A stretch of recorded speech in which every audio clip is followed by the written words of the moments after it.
It's a lawful and a licensed activity that we undertake. We're instructed to investigate these brothels for lawful purposes because these brothels do not have development consent laws in place, such as licensed brothels would have. So we're instructed to go in and investigate them. We work for over 20 in New South Wales. It's only New South Wales that we do this work in. We don't do it for other states because the laws are different. So it's New South Wales, and we've worked for over 20 local government councils. Investigators come and go. We recently had an investigator who did this work for us, and he got married, and my boss went to his wedding and met the bride and said, right, I'm not giving you any more work going into brothels and investigating brothels.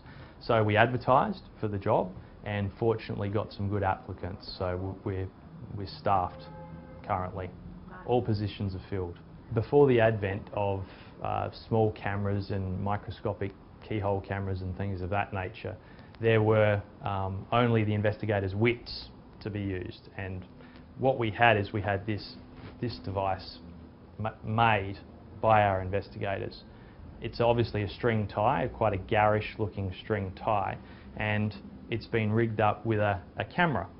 And the purpose of this was that the investigator would wear it, would go in and dress up like a country and western singer presumably, and go into the illegal brothel and have an act performed in front of the investigator. There would be an act involving a woman or two women or something of that nature, and the camera concealed within this string tie would record the act, and that would be proof for this council, in this instance, that this brothel was offering some form of sexual services.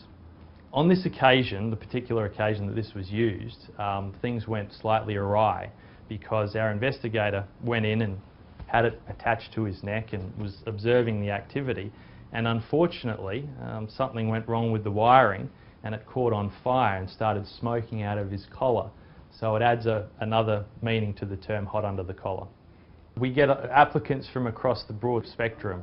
We get young people, we get old people, we get people who are not licensed, we get people who are probably in it for the wrong reasons. So it's typically your licensed professionals who've been in the industry for quite a while who we would take on. It's not to say we wouldn't consider younger people, people in their 20s or students or backpackers, but you'd have to be licensed and you have to be serious about the job